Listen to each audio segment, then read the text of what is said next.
भूप भरत पुनि लिए बोलाई, है गए स्तंदन साजुहु जाई। चलहु बेगी रघुबीर बराता, सुनत पुलक पूरे दो भ्राता। दशरथ जी भरत जी को बुलाते हैं और उनसे कहते हैं कि वो हाथी घोड़े रथ सबको सजाओ, तैयार करो और रघुवीर की बारात अब लेकर चलेंगे। यह सुनकर भरत और शत्रुघ्न दोनों पुलकित हो उठते हैं। भरत सकल साहनी बोलाए, आयुषी दीन मुदित उठिधाए। रचि रुचि जीन तुरग तिन साजे, बरन बरन बर बाजी बिराजे। भरत जी सब साहनी मतलब जो लोग घुड़साल की देखभाल करते हैं उनको बुलाया और उन्हें सब घोड़ों को सजाने और तैयार करने की आज्ञा दी। वे सब बहुत खुश होकर आ गए और उन्होंने घोड़ों को तरह तरह से सजाया और रंग बिरंगे सब घोड़े तैयार हो गए। सुभग सकल सुठी चंचल करनी, अय इव जरत धरत पग धरनी। नाना जाति न जाहि बखाने, निदरी पवनु जनु चहत उड़ाने। सब घोड़े बहुत सुंदर लग रहे थे और उनकी चाल बेमिसाल और शानदार थी। वे धरती पर पैर ऐसे रख रहे थे जैसे कि कोई जलती हुई धरती पर पांव रखता है। पैर रखते ही जलन के कारण जल्दी से पैर उठ जाता है और ऐसी मस्तानी चाल थी उन घोड़ों की। अनेक जाति के घोड़े थे जिनका वर्णन नहीं किया जा सकता। एक से एक बढ़िया घोड़े थे। वो ऐसे तेज चलते थे कि हवा को भी हरा दें। उस समय घोड़े ही राजा की शक्ति और शान हुआ करते थे। घोड़ों के बल पर ही राज्य शक्तिशाली कहलाते थे। जिसके पास जितने ज़्यादा घोड़े होते थे उतना ही वो शक्तिशाली माना जाता था। घोड़े जिताने में बहुत भूमिका भी निभाते थे, इसलिए उस समय घोड़ों का बहुत सम्मान होता था। तिन सब छयल भय अवसारा, भरत सरिस भय राजकुमारा। सब सुंदर सब भूषण धारी, कर सर चाप तून कटि भारी। उन सब सजे हुए घोड़ों पर भरत जैसे छैल छबीले सुकुमार सवार हो गए। वे सब बहुत सुंदर और आभूषण पहने हुए थे। उनके हाथों में धनुष बाण थे और कमर में बहुत भारी तरकस बंधे हुए थे। छरे छबीले छयल सब, सूर सुजान नबीन। जुग पदचर अवसार प्रति, जे असित कला प्रवीण। घोड़ों पे सवार जो थे वो छैल छबीले शूरवीर चतुर और नवयुवक थे। हर एक सवार के साथ 2 पैदल सिपाही थे जो तलवार चलाने की कला में माहिर थे। बांधे बिरद बीर रनगाड़े, निकसी भय पुर बाहिर ठाड़े। फेरही चतुर तुरग गति नाना, हर्षही सुनी सुनी पनव निशाना। वे शस्त्र धारण किए हुए सब नौजवान अयोध्यापुरी से बाहर जाकर इकट्ठे हो गए। ढोल और नगाड़े बजने लगे और यह नौजवान तरह तरह से घोड़े के करतब दिखा रहे थे। खुशी से यहाँ वहाँ दौड़ रहे थे। रथ सारथिन विचित्र बनाए, ध्वज पताक मणिभूषण लाए।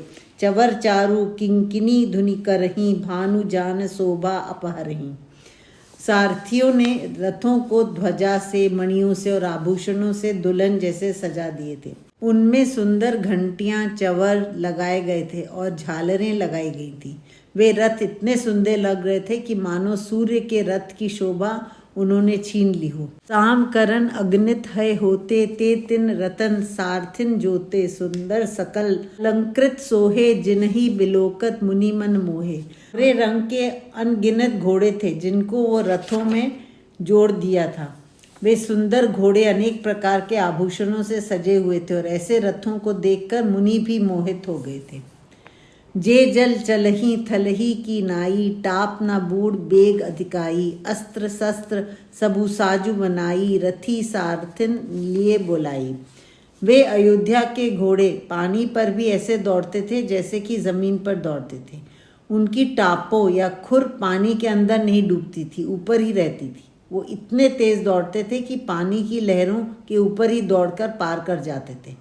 जैसे हम सब ने कभी किया होगा कि एक पतला सा पत्थर लेकर तालाब में तिरछा करके मारना और वो पत्थर पानी के ऊपर छलांगे मारता हुआ दूर तक चला जाता है।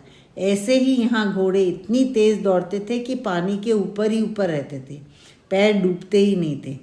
सारथियों ने रथों में सारे अस्त्र और शस्त्र रख लिए और फिर उन्होंने रथियों को बुलाया। उन रथों पर बैठाने वालों को बुलाया। चढ़ी चढ़ी रथ बाहेर नगर, लागी जुरन बरात। होत सगुन सुंदर सबही, जो जेही कारज जात। रथों पर चढ़ चढ़कर लोग बारात के लिए नगर के बाहर निकलने लगे। जिसको जो भी काम दिया गया था उसको उस काम में शुभ शगुन दिखाई देने लगा। कलित करी बरनी परी अंबारी, कही न जाही जेही भांति संवारी। चले मत गज घंट बिराजी, मनहु सुभग सावन घन राजी।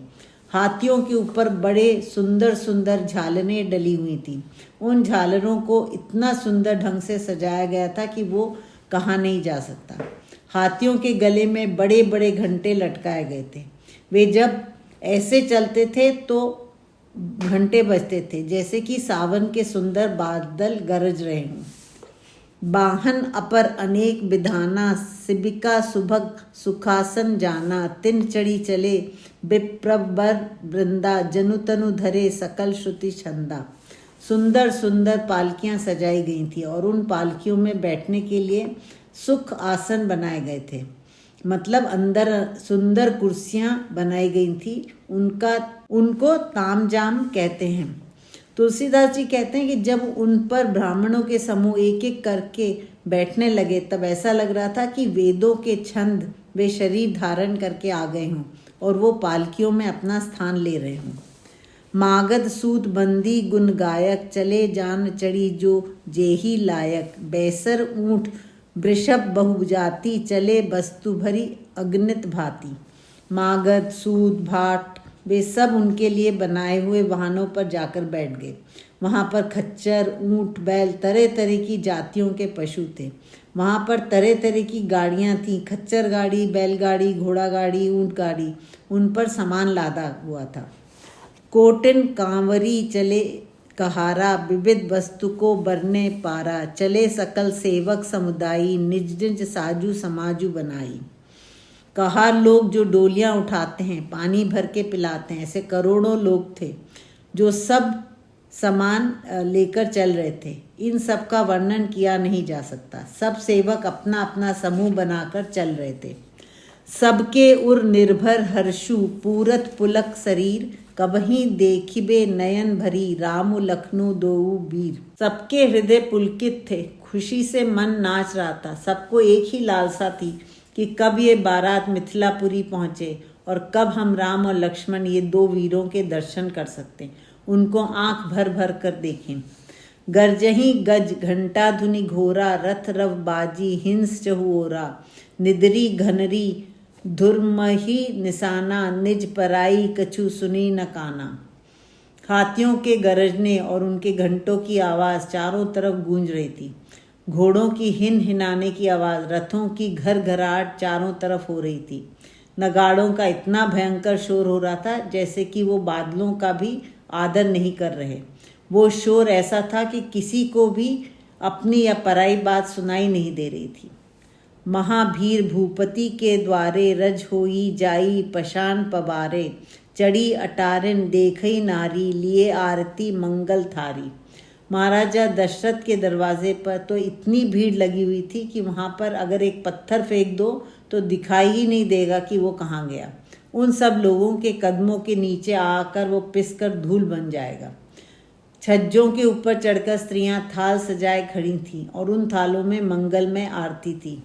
गावही गीत मनोहर नाना, अति आनंदु ना जाई बखाना। तब सुमंत्र दुई सैदन साजी, जोते रवि है निंदक बाजी। वो अनेक प्रकार के मंगलमय गीत गा रही थी। उनके मन में गीत गाते हुए इतना आनंद था कि उसको बताया नहीं जा सकता। उसके बाद सुमंत्र दी, जो कि महाराज के खास सेवक थे, मंत्री थे, निजी सलाहकार थे, उन्होंने सुंदर 2 रथ सजवाए। उनमें ऐसे सुंदर घोड़े जोते जिनको देखकर भगवान सूर्य के घोड़े भी लजा जाएं। 2 रथ रुचिर भूप पही आने, नहीं सारद पही जाहि बखाने। राज समाजू एक रथ साजा, दूसर तेज पुंज अति भ्राजा। उन दोनों सुंदर रथों को राजा दशरथ के पास लाया गया। उन रथों की सुंदरता का वर्णन सरस्वती जी भी नहीं कर सकती। एक रथ पर राजसी और कीमती सामान रखा गया और दूसरे रथ बहुत ही तेजस्वी और शोभायमान था। तेहि रथ रुचिर वशिष्ठ कहूँ, हर्षी चढ़ाई नरेसु। आपू चढ़ेयु स्यंदन सुमरी, हर गुर गौरी गणेशु। उस रथ पर दशरथ जी ने वशिष्ठ जी को चढ़ाया और आसन दिया। फिर राजा ने भगवान शिव का, गुरु का, पार्वती जी का और गणेश जी को प्रणाम किया और एक रथ पर वो सवार हुए। सहित वशिष्ठ सो नृप कैसे, सुर गुर संग पुरंदर जैसे, करी कुल रीति वेद विधि राऊ, देखी सब ही सब भांति बनाओ। वशिष्ठ जी के साथ राजा ऐसे लग रहे थे जैसे गुरु बृहस्पति के साथ देवराज इंद्र चले आ रहे हों। उनके कुल की रीति और वेदों की विधि के अनुसार सब प्रकार के सारे सुंदर आयोजनों को किया गया, सब कामों को उसी तरह किया गया। सुमरी रामो गुर आयुषी पाई, चले महीपति शंख बजाई, हर्षे विबुध बिलोकी बराता, बरसहि सुमन सुमंगल दाता। राम जी को याद करके राजा दशरथ जी ने गुरु वशिष्ठ जी से आज्ञा मांगी और पूरी बारात को आगे चलने के लिए राजा ने शंख बजाया। उस सजी हुई बारात को देखकर देवता बहुत हर्षित हो गए और उन्होंने फूलों की उस पर वर्षा की। भयु कोलाहल है गए गाजे, व्योम बारात बाजने बाजे, सुर नर नारी सुमंगल गाई, सरस राग बाजही सहनाई। चारों तरफ घोड़ों और हाथियों का शोर मच गया। आकाश में और बारात में दोनों ओर बाजे बजने लगे, अनेक प्रकार के बाजे बजने लगे। देवों की पत्नियां और मनुष्यों की स्त्रियां मधुर गीत गाने लगीं, रसीले रागों में शहनाइयां बजने लगीं।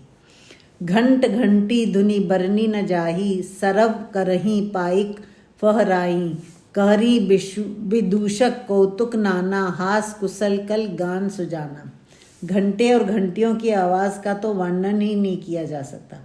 बारात के आगे आगे जो लोग पैदल चल रहे थे वो अनेक प्रकार से के करतब के खेल दिखा रहे थे और आकाश में ऊंचे ऊंचे उछल रहे थे। कई तरह के मस्खरे वो भी बारात के आगे आगे चल रहे थे, जो कि उल्टे सीधे तमाशे करते थे, गाने गाते थे और लोगों को हंसाते थे। तुरग नचावही कुंवर बर, अकनी मृदंग निशान, नागर नट चितवही चकित, डगही न ताल बधान। सुंदर राजकुमार मृदंग और नगाड़े के शब्द सुनकर घोड़ों को उन्हीं के अनुसार इस प्रकार नचा रहे थे कि वे ताल से जरा भी वो घोड़ा हटता नहीं था, उस ताल पर ही नाचता था। जो बहुत चतुर और माहिर नट करने वाले थे वो भी उन घोड़ों को देखकर चकित हो गए थे कि कैसे वो घोड़े ताल पर नाच रहे हैं।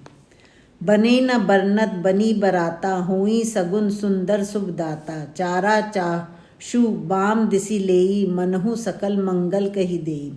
बारात ऐसी बनी थी कि जिसका वर्णन करते नहीं बनता है। चारों तरफ सुंदर सुंदर शगुनों की वर्षा हो रही थी। प्रकृति हमें बता देती है कि ये शुभ संकेत है और ये बुरे संकेत। जैसे कि नीलकंठ पक्षी अगर बाईं ओर के पेड़ों पे चारा खा रहा है तो वो शुभ संकेत था। दाहिन काग सुखेत सुहावा, नकुल दरसु सब काहू पावा, सानुकूल बह त्रिबिद बयारी, सघट सबाल आव बर नारी। कौवे दाहिनी दिशा के खेतों में मस्ती से घूम रहे थे। सब लोगों ने नेवले के दर्शन किए, जो कि बहुत शुभ माना जाता है। सब दिशाओं से तीनों प्रकार की त्रिबिद हवा बहने लगी थी। त्रिबिद हवा मतलब ठंडी, धीमी और सुगंधित। जो श्रेष्ठ सुहागनी स्त्रियां थीं वो भरे हुए घड़े और गोद में बच्चे लिए हुए आ रही थी। ये भी शुभ शगुन होता है। लोबा फिरी फिरी दरसु दिखावा, सुरभि सन्मुख सुसुरही पियावा, मृगमाला फिरी दाहिनी आई, मंगल गण जनु दीनी दिखाई। लोमड़ी बार बार आकर सबको अपने दर्शन दे रही थी। गायें अपने अपने बछड़ों को दूध पिला रही थी। हिरणों की टोली बाईं ओर से दौड़कर दाहिनी ओर जाकर मुड़कर आती थी। ऐसा लग रहा था कि ये सब शुभ शगुन सबको अपना रूप दिखा रहे हैं। छेम करी कह छेम विशेषी, श्यामा बाम सुतरु पर देखी, सन्मुख आयु दधी अरुणीना, कर पुस्तक दुई विप्र प्रबीना। सफ़ेद सिर वाली चील मंडरा रही थी, जो कि विशेष रूप से शुभ का प्रतीक है। श्यामा चिड़िया सुंदर सुंदर पेड़ों पर दिखाई देने लगी। दही मछली और दो विद्वान ब्राह्मण हाथ में पुस्तक लिए दिखाई देने लगे। मंगलमय कल्याणमय अभिमत फल दातार, जनु सब साचे होन हित, भय सगुन एक बार। जितने भी मंगलमय कल्याणमय और मन जो मांगे वो फल देने वाले शगुन थे। इन सब शगुनों में जैसे होड़ लग गई थी कि इस बारात में हम सबको दिखना है कि अब सब शुभ होगा ही होगा। मंगल सगुन सुगम सब ताके, सगुन ब्रह्म सुंदर सुत जाके, राम सरिस बरु दुलनी सीता, समधी दशरथु जनकु पुनीता। जहाँ स्वयं शगुन ब्रह्म सुंदर पुत्र हैं, वहाँ तो शुभ मंगल शगुन तो आएंगे ही आएंगे। जहाँ पर राम जी जैसे दूल्हा हों और सीता जी जैसे दुल्हनिया हो, दशरथ जी जैसे समधी हों, जनक जी जैसे पवित्र राजा हों, वहाँ तो शुभ शगुन जाएंगे ही जाएंगे। सुनी अस ब्याहू सगुन सब नाचे, सब कीने बिरंची हम साँचे, एही विधि कीन बरात पयाना, है गए गाजही हने निशाना। ऐसे विवाह का समाचार सुनकर सब शगुन नाच उठे थे और कहते हैं कि विधाता ने हमें सच्चा कर दिया है। वो कहते हैं कि हमें राम जी की बारात में आने की अनुमति मिल गई और इससे बड़ा शुभ काम क्या होगा। शगुनों को विधाता ने ये जिम्मेदारी सौंपी है कि अगर कहीं भी अच्छा होने जा रहा है तो तुमको वहाँ जाकर अपने आप को लोगों को दिखाना है। यही काम अब शगुनों का भी होता है कि अगर कुछ बुरा होने वाला होता है तो उन्हें वहाँ जाकर अपने को दिखाना है। यहाँ सब शगुन ब्रह्मा जी का आदेश पूरा कर रहे हैं। इस तरह से सारी बारात अयोध्या से निकली। घोड़े हाथी गरज रहे थे, नगाड़े बज रहे थे और बारात चल रही थी। आवत जानी भानुकुल केतु, सरिथिन जनक बंधाए सेतु, बीच बीच बर बास बनाए, सुरपुर सरिस संपदा छाए। सूर्यवंश के पताका स्वरूप दशरथ जी जिस रास्ते से आने वाले हैं, ये देखकर जनक जी नदियों के ऊपर उन्होंने पुल बनवा दिए थे। ऐसा नहीं था कि नदियों पे पुल उस समय नहीं थे, पर ये बारात इतनी बड़ी थी कि एक पुल पर बारात को निकलने में परेशानी होती, इसलिए जल्दी जल्दी और पुल बनवा दिए थे। बीच बीच में उनके ठहरने के लिए सुंदर पड़ाव बनाए गए थे, जिसमें देवलोक जैसे इंतजाम करे गए थे। जब बारात दूर से आती है तो बीच बीच में 1-2 दिन ठहरने की व्यवस्था की जाती है और वो सब लड़की वाले करते हैं। हम भी सौभाग्यशाली हैं कि राम जी की बारात के साथ साथ चल रहे हैं, तो हमें भी इसका आनंद उठाना चाहिए। मन यहाँ वहाँ भागेगा, पर मन को लगाम देकर बारात में बने रहिए।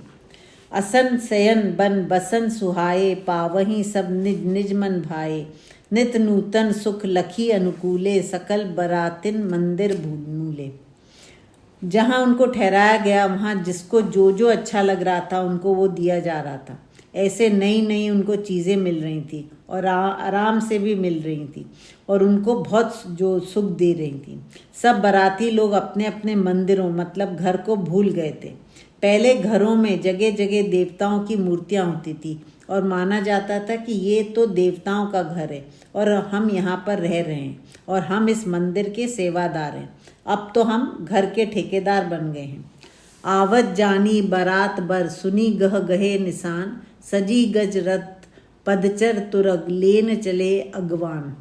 जब जनक जी ने सुना कि बारात नगर के पास आ गई है तो नगाड़े बजने लगे और उनका स्वागत करने के लिए, उनको लाने के लिए घर के सारे बड़े बुजुर्ग विशेष लोग सब हाथी घोड़े पालकी पैदल लोग नगाड़े बजाते हुए चल दिए। कनक कलश भरी कोपर थारा, भाजन ललित अनेक प्रकारा, भय सुधा सब पकवाने, नाना भांति न जाही बखाने। सोने के कलशों में तरह तरह की ठंडाई, दूध, दही, जल, शरबत भरे हुए थे जिनका वर्णन नहीं किया जा सकता। अमृत के समान तरह तरह के पकवानों से भरे थाल परात थे और अनेक प्रकार के सुंदर बर्तन थे जिनके बारे में बताया ही नहीं जा सकता। फल अनेक बर वस्तु सुहाई, हर्षी भेंट हित भूप पठाई, भूषण बसन महामणि नाना, खग मृग है गए बहुविधि जाना। बहुत तरह की सुगंधित और मन भावन मंगलमय शगुन की चीज़ें भी भिजवाई। दही, चिवड़ा और भी उपहार कावरों में भर भर कर कहार लेकर चले उन सब बारातियों को पेट भर खिलाने के लिए। ये सब मांगलिक भोजन माना जाता है।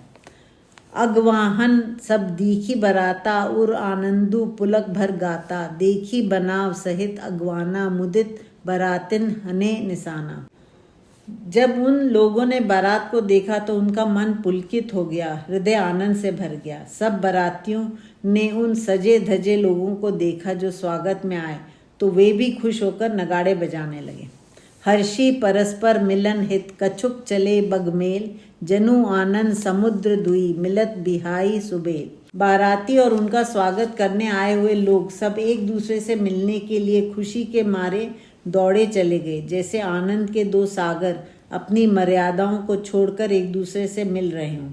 जैसे दो सेनाएं एक दूसरे को देखकर दौड़ पड़ती हैं लड़ने के लिए, ये भी मिलने के लिए दौड़ पड़े।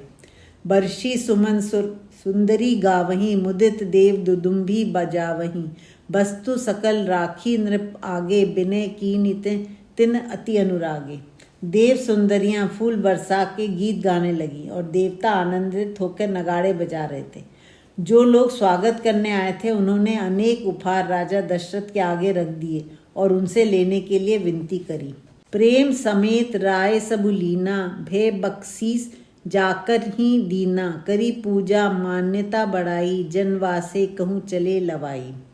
राजा दशरथ ने बहुत प्रेम के साथ उन सब वस्तुओं को स्वीकार किया। फिर जो लोग सामान लेकर आए थे उन लोगों को राजा ने बख्शीश दी। उसके बाद उन लोगों ने पूजा आदर सत्कार और बढ़ाई करके राजा दशरथ से विनती की कि सारी बारात जनवासे की ओर चले। जनवासा वो जगह होता है जहाँ बारात को विवाह के लिए पहले ठहराया जाता है। बसन बिचित पावड़े परही, देखी धनदु धन मृदु परिहरणी, अति सुंदर दीनेहु जनवासा, जहाँ सब कहूँ सब भांति सुपासा। जब बारात जनवासे में पहुंची तो वहाँ बिछे तरह तरह के सुंदर वस्त्र और विचित्र चादरें देखकर सब हैरान हो गए, जिसको देखकर धन का देवता कुबेर भी हैरान हो जाए। वह जनवासा बहुत ही सुंदर था और वहाँ सब तरह की सुविधाएं थी। जानी सिय बरातपुर आई, कछु निज महिमा प्रगति जनाई, हृदय सुमरी सब सिद्धि बुलाए, भूप पहुनहि करन पठाई। सीता जी को जब पता चला कि बारात आ गई है तब उन्होंने सारी सिद्धियों को अपने मन में बुलाया और उन्हें राजा दशरथ जी की सेवा में जाने को कहा और उन्हें आदेश दिया कि राजा दशरथ जी को कोई असुविधा नहीं होने पाए। सीता जी ने अपनी महिमा को प्रकट किया। सिद्धि सब सी आयुषी, अकनी गई जहाँ जनवास, लिए संपदा सकल सुख, सुरपुर भोग बिलास। सीता जी की आज्ञा पाकर सब सिद्धियां जनवासे में गईं। देवराज इंद्र के यहाँ भी ये सुविधाएं नहीं थी। 8 सिद्धियां होती हैं, उनको शक्तियां भी कहते हैं। अणिमा अपने को बहुत छोटा बनाने की शक्ति, उससे फिर कोई देख नहीं सकता। महिमा अपने को बहुत बड़ा बनाने की शक्ति, जितना भी चाहे बड़ा बना लो। शरीर को बना लो, बुद्धि को बढ़ा लो या सोचने का तरीका बढ़ा लो। गरिमा जो अपने शरीर के वजन को बड़ा बना सकता, इतना कि कोई भी उसकी जगह से हिला नहीं सकता। लगिमा अपना वजन को इतना कम कर लेना कि वो पवन से भी तेज उड़ सकता है। इसमें लोग अपने शरीर से कहीं भी यात्रा कर लेते हैं। प्राप्ति इस सिद्धि से कोई भी स्थान पर बिना रोक टोक के जा सकते हैं, चाहे वो वैकुंठ हो या कैलाश हो, किसी को बिना दिखे भी जा सकते हैं। प्राकाम्य यह वो सिद्धि है जिसमें दूसरे की मन की बात पढ़ने लग सकते हैं, मतलब भूतकाल, वर्तमान काल और भविष्य काल भी पढ़ने लग सकते हैं। इष्टव मतलब इसमें ईश्वर के बराबर हो जाना और उसके कर्मों के हिसाब से वो देवता बन सकता है। निज निज बास बिलोकी बराती, सुर सुख सकल सुलभ सब भांति, विभव भेद कछु को न जाना, सकल जनक कर करई बखाना। हर एक बराती के ठहरने की अपनी खास जगह थी और वो उसी को देखकर खुश हो रहा था। वहाँ स्वर्ग के समान सब सुविधाएं थी। यहाँ इतना ऐश्वर्य मतलब सफलता, धन, संपन्नता है, इसका राज कोई नहीं जान पाया, क्योंकि सीता जी ने अपनी सिद्धियों को वहाँ भेजा था सेवा करने के लिए। सब लोग चकित थे, सब लोग जनक जी की बड़ाई कर रहे थे। सिय महिमा रघुनायक जानी, हर्षे हृदय हेतु पहचानी, पितु आगमनु सुनत दो भाई, हृदय नाती आनंदु अमाई। यह सब ऐश्वर्य सीता जी का है, ये रघुनायक श्री राम जी ही जान पाए और वो मन ही मन सीता जी का यह खेल देखकर बहुत हर्षित हुए। जब राम जी और लक्ष्मण जी ने सुना कि उनके पिता दशरथ जी बारात लेकर आ गए तो उनको इतना आनंद मिला कि उनके हृदय में वो समा ही नहीं रहा। कुचन कही न सकत गुर पाही, पितु दर्शन लालचू मन माही, विश्वामित्र बिने बड़ी देखी, उपजा उर संतेषु विशेषी। राम जी के मन में बहुत लालसा थी कि वो दौड़ के अपने पिता से मिले, पर उनको मर्यादा ने रोक रखा था कि जब तक गुरु आज्ञा नहीं दे तब तक नहीं जा सकते। विश्वामित्र जी ने राम जी की ये विनम्रता देखी और उनके हृदय को गहरी ठंडक मिली, संतोष मिला राम जी की यह महिमा देखकर। हर्षी बंधु दो हृदय लगाए, पुलक अंग अंबक जल छाए, चले जहाँ दशरथु जनवासे, मनहु सरोवर तकेऊ पियासे। विश्वामित्र जी ने दोनों भाइयों को हर्षित होकर गले से लगाया। उनका हृदय पुलकित हो गया और आंखों में आंसू आ गए और वो बोले कि चलो वहाँ चलते हैं जहाँ दशरथ आए हुए हैं। जनवासी की तरफ ऐसे चल दिए जैसे कि राम जी और लक्ष्मण जी सरोवर हैं और वो बराती प्यासे हों। ऐसा लग रहा था कि सरोवर प्यासे के पास खुद जा रहा था। भूप बिलोके जबहि मुनि, आवत सुतन समेत, उठे हर्षी सुख सिंधु महु, चले था सी लेत। जब दशरथ जी ने सुना कि विश्वामित्र उनके दोनों बेटों के साथ आ रहे हैं, तब वो सुख और हर्ष से उनका स्वागत करने के लिए चल दिए। मुनि ही दंडवत कीन महिषा, बार बार पद रज धरी सीसा, कौशिक राउ लिए उरलाई, कही आशीष पूछी कुशलाई। दशरथ जी ने मुनि विश्वामित्र जी को दंडवत प्रणाम किया और उनकी चरण धूलि को अपने सिर पर लगा रहे थे। विश्वामित्र जी ने दशरथ जी को उठाया और गले से लगा लिया और उनको बहुत आशीर्वाद देकर उनसे पूछा कि सब कुशल मंगल तो है ना। पुनि दंडवत करत दो भाई, देखी नृपति उर सुखु न समाई, सुत ही लाई दुसह दुख मेटे, मृतक शरीर प्राण जनु भेटे। फिर दोनों भाइयों ने भी मुनि विश्वामित्र जी को दंडवत प्रणाम किया। ये देखकर राजा के मन में सुख समा नहीं रहा था। राजा ने अपने पुत्रों राम और लक्ष्मण को अपने गले से लगाया और दूर रहने का जो दुख था वो उनका मिट गया। राम और लक्ष्मण से मिलकर दशरथ जी को ऐसा लग रहा था जैसे कि कोई मरे हुए शरीर को प्राण मिल गए हों। पुनि वशिष्ठ पद सिर तिन नाये, प्रेम मुदित मुनिबर उरलाए, विप्र वृंद बंदे दू भाई, मन भावती असीसें पाई। फिर राम जी और लक्ष्मण जी ने गुरु वशिष्ठ जी के चरणों की वंदना की और सिर नवाया। मुनि जी ने उन्हें प्रेम से अपने हृदय से लगाया। दोनों भाइयों ने सब ब्राह्मणों की वंदना की और उनसे भरपूर आशीर्वाद पाया। भरत सहानुज कीन प्रणामा, लिए उठाई लाई उर रामा, हर्षे लखन देखी दो भ्राता, मिले प्रेम परिपूरित गाता। भरत और शत्रुघ्न दोनों ने दौड़कर राम जी के चरणों में प्रणाम किया। राम जी उनको देखकर बहुत खुश हुए और उन्होंने प्रेम से उन्हें उठाकर अपने हृदय से लगा लिया। लक्ष्मण जी अपने दोनों भाइयों को देखकर बहुत हर्षित हो गए और प्रेम में भरकर वो उनके गले से लग गए। पुरजन परिजन जातिजन जाचक मंत्री मीत, मिले जथाबिति सबही प्रभु, परम कृपाल विनीत। उसके बाद परम कृपालु और विनीत श्री राम आए हुए बराती अयोध्यावासी, उनके परिवार के लोग, जाति के लोग, मंत्रियों, सेवकों और मित्रों, उन सभी से मिले। जो भी उनसे मिलने की विधि थी उस विधि से वो मिले। राम ही देखी बरात जुड़ानी, प्रीति की रीति न जाति बखानी, नृप समीप सोही सुतचारी, जनुधन धर्मादिक तनुधारी। राम जी को देखकर पूरी बारात को ठंडक मिल गई, सबको शांति मिल गई, क्योंकि ये प्रीति की रीति है। ऐसी प्रीति की रीति संसार में कोई नहीं जान सकता। राजा दशरथ जी के पास खड़े हुए उनके चारों पुत्र ऐसे लग रहे थे जैसे कि मनुष्य जीवन के चारों फल धर्म, अर्थ, काम और मोक्ष शरीर धारण करके आ गए हों।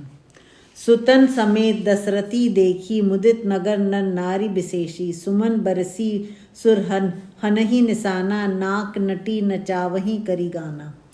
पुत्रों के साथ दशरथ जी को देखकर सब नगर के नर नारी बहुत आनंद में भर गए। देवताओं ने फूलों की वर्षा शुरू कर दी, अप्सराओं ने गा गा कर नाच शुरू कर दिया, चारों ओर नगाड़े बजने लगे। सतानंद अरु विप्र सचिव गण, मागध सूत विदुष बंदीजन, सहित बरात राऊ सन्माना, आयुषी मागी फिरे अगवाना। जनक जी के गुरु शतानंद जी स्वागत करने के लिए आए हुए थे। उनके साथ ब्राह्मण, मंत्रीगण, मागध, सूत, विद्वान और भाट भी आए हुए थे। इन सब ने राजा जी का बारात सहित सम्मान किया। फिर वो उनसे आज्ञा मांगकर वापस लौट गए। प्रथम बरात लगन ते आई, ताते पुर प्रमोदु अधिकाई। ब्रह्मानंदु लोग सब लहई, बढ़हूँ दिवस निसी विधि सन कहाई। बारात लगन के दिन के पहले दिन ही आ गई थी। इससे जनकपुरी में बहुत आनंद छा गया था। सब लोग को साधारण आनंद नहीं था, बल्कि उनको ब्रह्मानंद मिल गया था। मतलब परमात्मा को पा लेने का आनंद सबको मिल गया था। वो सब लोग विधाता को मनाकर कह रहे थे कि दिन रात बड़े हो जाएं, समय ठहर जाए। ऐसा सुअवसर जब राजा दशरथ जी अपने चारों पुत्रों के साथ यहाँ हमारे नगर में आए हैं, तो वो ठहर जाए, जल्दी नहीं बीत जाए। रामू सिय शोभा अवधि सुकृत, अवधि दोऊ राज, जहाँ ता पुरजन कहीं असमिली नर नारी समाज। मिथिला के नर नारी यहाँ वहाँ इकट्ठे होकर एक ही बात कह रहे थे कि राम जी और सीता जी सुंदरता की सीमा है। इसके आगे कोई भी चीज़ या मनुष्य सुंदर है ही नहीं। इन दोनों के पिता दशरथ जी और जनक जी दोनों राजा पुण्यों की सीमा है। इनके पास जाकर पुण्य की सीमा समाप्त हो जाती है। जनक सुकृत मूर्ति वैदेही, दशरथ सुकृत रामु धरे देही। इन सम काहू न शिव अवराधे, काहू न इन समान फल लाधे। जनक जी के सब पुण्य उन्हें वैदेही के रूप में मिले और दशरथ जी के सब पुण्य उन्हें राम जी के शरीर धारण करने पर मिल गए। इन दोनों राजाओं के समान कोई शिव जी का भक्त नहीं है, और ऐसा नहीं है जिसको इस भक्ति का फल मिला हो। हर जगह तुलसीदास जी कहते हैं कि जब तक शिव जी प्रसन्न नहीं होंगे तब तक राम जी प्रसन्न नहीं होंगे, और राम जी जिससे प्रसन्न है उनसे शिव जी प्रसन्न है। इन सम कोउ न भयु जग माही, है नहीं कतहु होनेउ नाही। हम सब सकल सुकृत के राशि, भय जग जनमी जनकपुर बासी। तुलसीदास जी आगे कहते हैं कि इन दोनों राजाओं के समान इस संसार में कोई नहीं हुआ, ना अभी है ना होने वाला है। नगरवासी ये कह रहे थे कि हम सब के पास भी पुण्यों की बहुत संपत्ति है, जो हम इस जगत में जगतपुरी के वासी होकर जन्मे। जिन जानकी राम छवि देखी, को सुकृति हम सरिस विशेषी। पुनि देखब रघुबीर विबाहु, ले भली विधि लोचन लाहू। वे लोग आगे कह रहे हैं कि हम वो लोग हैं जिन्होंने अपने पुण्यों के कारण राम जी और सीता जी की छवि को देखा। हमारे पुण्यों का ये विशेष बल है, और अब हम इनका विवाह भी देखेंगे, और हमारी आंखें इनका विवाह देखकर बहुत लाभ उठाएंगे। ये सच है, वो बहुत भाग्यशाली हैं कि जिन्होंने राम जी और सीता जी का विवाह देखा। हम तो उसके बारे में सुनकर ही अपने को भाग्यशाली कह सकते हैं।